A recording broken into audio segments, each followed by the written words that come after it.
Assalamu alaikum warahmatullahi wabarakatuh. Bismillahi alhamdulillah, salatu salamu ala rasulillah wa alihi sahbihi wa mawala, mabad. Karibu tena katika channel ya Munir. Leo hii tukiwa katika somo la historia, tukianza mukaddima na then tutaunganisha na somo la kwanza la hiki kitabu tunachokitumia, kinaitwa Khulasatu Nuril Yaqin. Kusema khulasa maana yake ni ufupilizo. Kusema Nurul Yaqin maana yake mwangaza wa uhakika. Yaqin maana yake ni kitu ambacho kina uhakika. Tuingie moja kwa moja. Bismillahirrahmanirrahim. Siratu Sayyidina Muhammadin sallallahu alaihi wasallam. Hii ni historia ya bwana wetu Muhammad sallallahu alaihi wasallam. Hapa neno hii hakuna, lakini baadaye ukishafika huko mbele utaliona, japokuwa hapo hulioni. La hajata bina, hakuna haja kwetu, manake hatuna haja. La hajata bina, hatuna haja. Ila tarikhi ya hayati falasifati al-Yunan, ya historia ya maisha ya wana falsafa wa Kigiriki, wa hukamai Ruman, na wana hikma wa Kiroma, yani watu wa hikma wa Kiroma. Si hatuhitaji kwa chochote. Wa ulama ile French, na wasomi wa Uingereza, kwamba ukisema alim maana yake ni mwanachuoni ama msomi, ndio kutokana neno ilmu ambayo ndio elimu yenyewe. Wa ulama ile French na wasomi wa Uingereza. Faladaina, sisi tunayo, fi tarikhina, katika historia yetu, hayatun sharifa, maisha matukufu, mamlu'atun bil jiddi wal amal, yenye kujawa na jitihada na utendaji kazi, wasabri wathabat, na uvumilivu na umadhubuti, walhubbi warahma, na mapenzi na huruma, walhikmati wasiyasa, na hikma na siasa. Siasa katika dini ipo. Siasa kwa maana ya uongozi ambao umepangilika katika nidhamu na watu wanapita katika hiyo nidhamu, kwamba siasa Tanzania hivi na hivi, maana yake yule mwongozo ambao upo katika mfumo fulani. Wa sharafil haqiqi, na utukufu wa kiuhakika. Sharaf maana yake ni utukufu, sharif mtukufu. Wal insaniyatil kamila, na ubinadamu kamili. Insan binadamu, insania ubinadamu. Wa hiya, na hivyo vyote maana vilivyotajwa hapo nyuma, ikiwa kimaanisha ya huruma, hayo maisha yaliyojawa na utendaji kazi, uvumilivu, madhubuti, mapenzi, huruma na yaliyofuata. Hayatu Sayyidina Muhammad sallallahu alaihi wasallam, ni maisha ya bwana wetu Muhammad sallallahu alaihi wasallam. Kusema Muhammad ikiwa maana yake ni mtendewa, imetokana neno hamada. Hamada maana yake amesifu sana, maana yake imezidia. Hamida, amesifu. Hamada maana yake amesifu sana. Hamada yuhamidu tahmidan, muhammidun muhammadun. Samaituka Muhammadan litakuna mahmudan fil ardi wa fis sama. Samaituka Muhammadan litakuna mahmuda.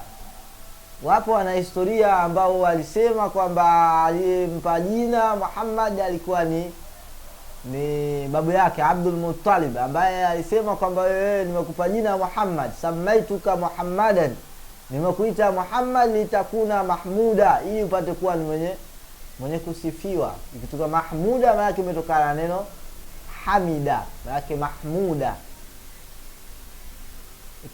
Ikiwa katika huu uzani maana yake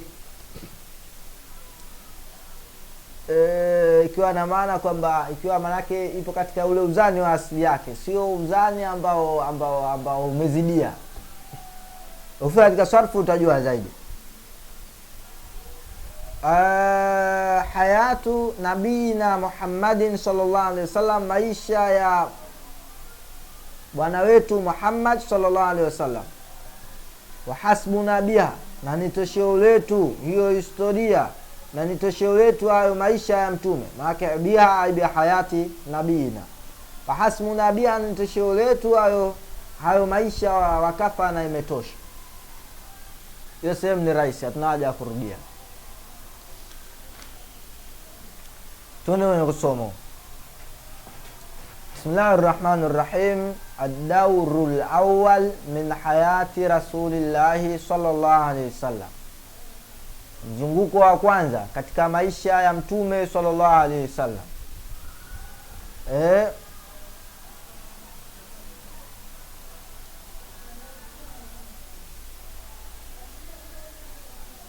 Huwa yeye Rasulullah, ni mjumbe wa Allah. Nasoma kwanza kwa fupilizo. Ila nasi kafa, kwa watu wote.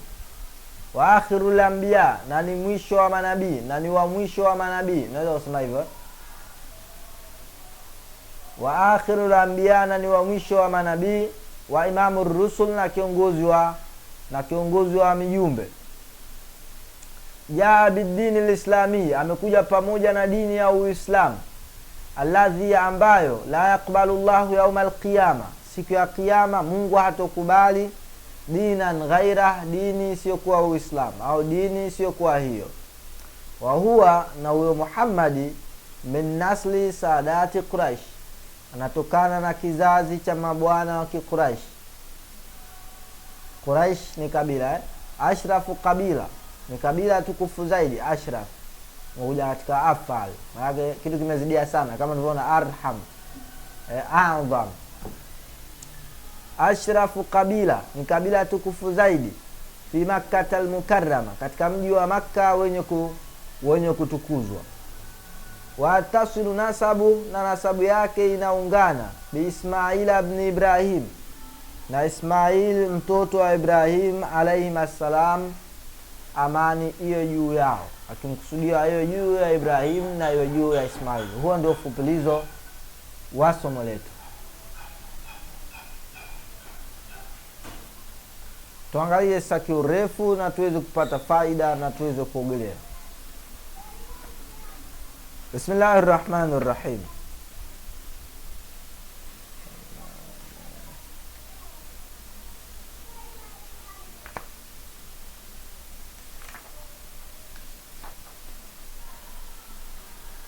Huwa rasulullahi ila nasi kafa, yeye Muhammad ni mjumbe wa Allah kwa watu wote.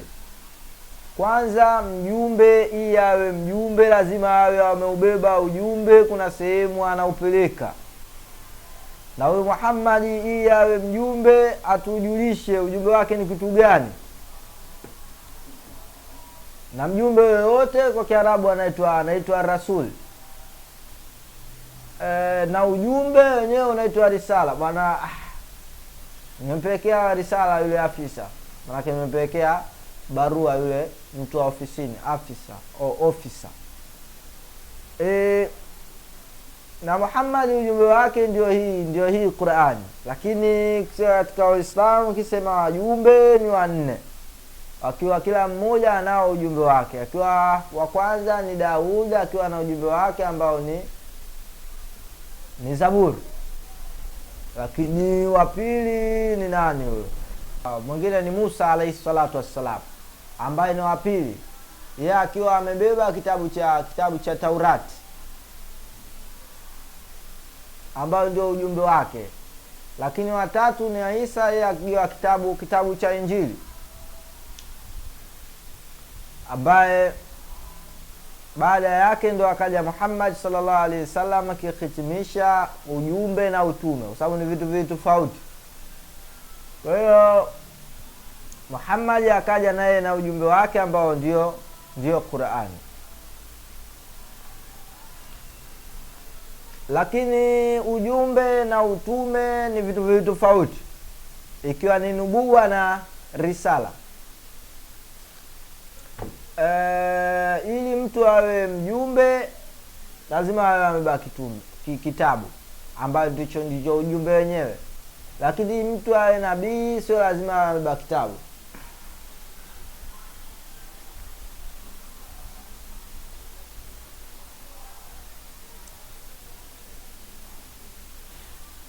lakini nabii inakuwa ni tofauti na hivyo.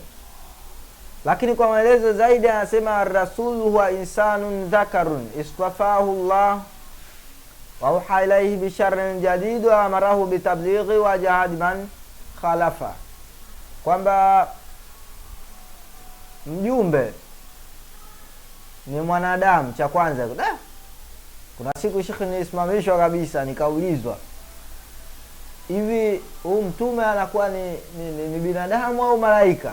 Watu niwakuta kabisa kila mtu povu nimemtoka na bishana. Basi ikabidi pale nitoe dalili tena, nikaambia kwamba mtume ni mwanadamu. Hata katika suratul Kafi nafikiri mwishoni kabisa alionyesha pale kwamba mtume kama anasema kwamba qul innama ana basharun mithlukum, sema Muhammad kwamba mimi ni kiumbe, ni mwanadamu mfano wenu. Yuha ilayya annama indakum ilahu, huko kote sio tupahitaji, tunapata hapa tu kwamba mtume anakuwa ni mwanadamu kama sisi, kwa ndio insanu dhakar. Lakini mtume pia ni mwanamume, sio mwanamke, ambaye Mungu anamteua wewe mtume. Maana hata katika suratul Baqara Mungu anaelezea kwamba Manaswara alikuwa akimsubiria sana mtume, lakini mtume baada ya kufika akamkanusha. Lakini walimkanusha sio kwamba hajui kuwa huyu kweli ni mtume, kwa sababu walitaraji kwa atatoka kwao atakuwa ni Myahudi mwenzao, lakini baada ya kutoka kwa Arabu akamkanusha. Ndio akasema kwamba hivi mnachukia baada ya kuwa nyinyi hajateremsha kwenu? Aisemaje?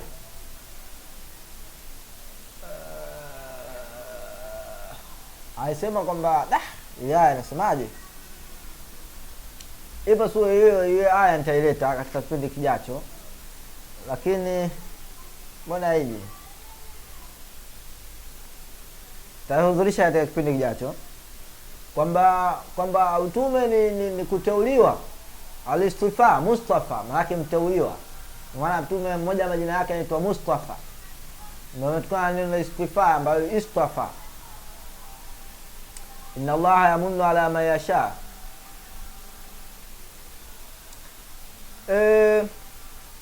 Lakini mtume lazima apewe wahi wa sheria mpya, kwamba kuna vitu lazima vibadilishwe. Utakuja kuona huko mifano yake. Na pia alichokipewa lazima akifikishe kwa watu. Ina maana kama unavyoona maalaina ila balaghul mubin, kwamba sisi tunachotupasa ni kufikisha. Lakini pia kupambana vita na nani?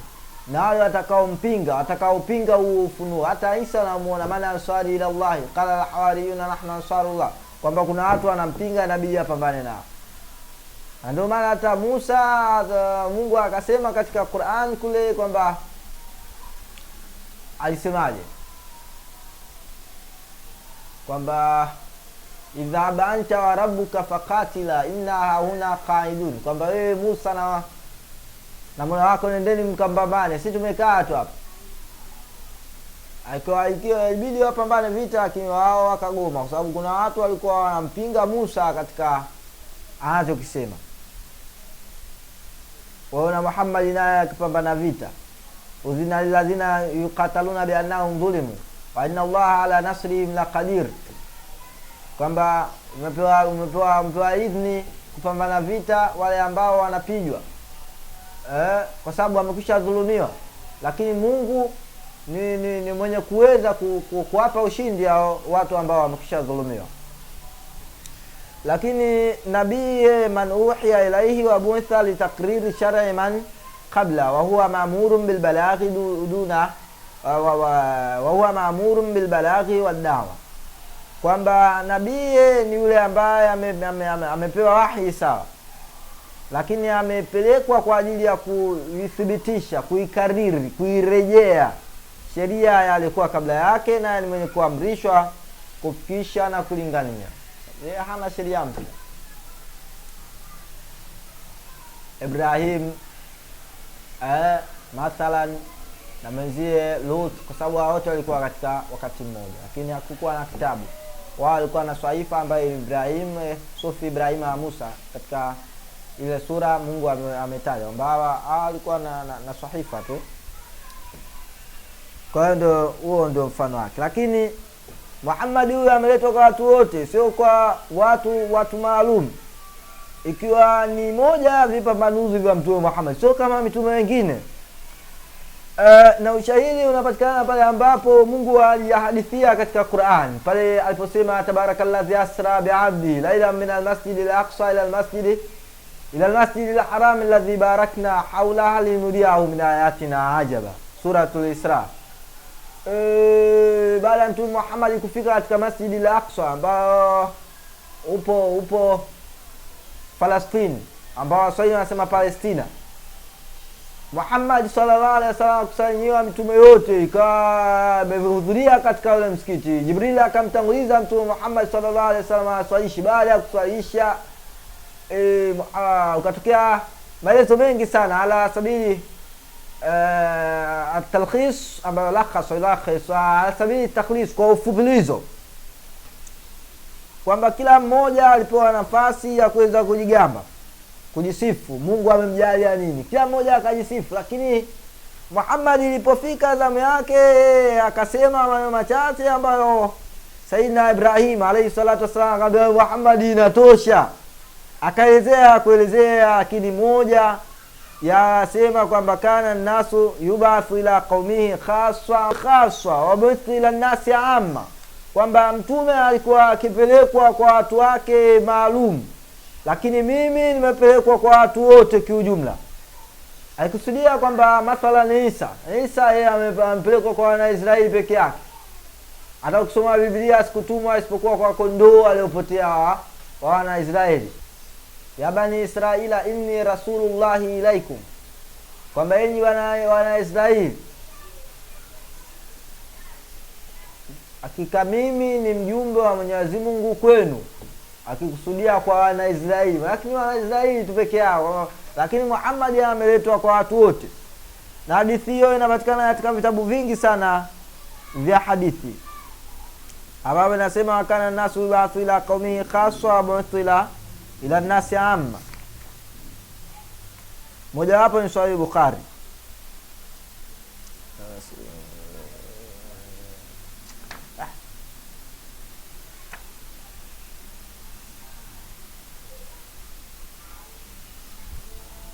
Hata Sahih Muslim pia hii hadithi ipo na vitabu vingine vya hadithi. Lakini pia ipo aya ambayo inathibitisha kwamba Muhammad ameletwa kwa watu wote.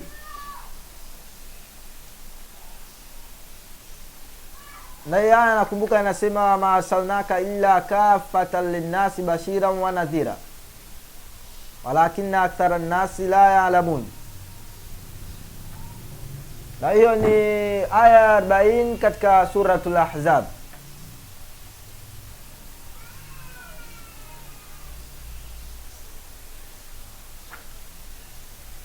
Ikisema kwamba ma arsalnaka illa kafatan linnas, na Muhammad hatukukupeleka isipokuwa kwa watu wote, bashiran wa nadhira, ukiwa ni mwenye kutoa taarifa njema na mwenye kuonya. Lakini wa akhirul anbiya, na wewe ni wa mwisho wa manabii.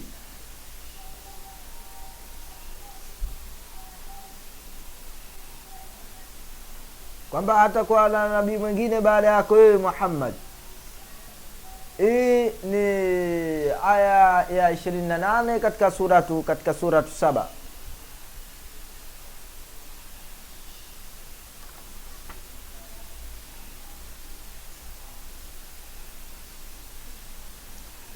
Ikisema ma kana Muhammadun aba ahadin min rijalikum walakin rasulallahi wa khataman nabiyyin, walakin rasulallahi wa khataman nabiyyin. Khataman nabiyyin, hapo ndio mahallu shahid, kwamba ni wa mwisho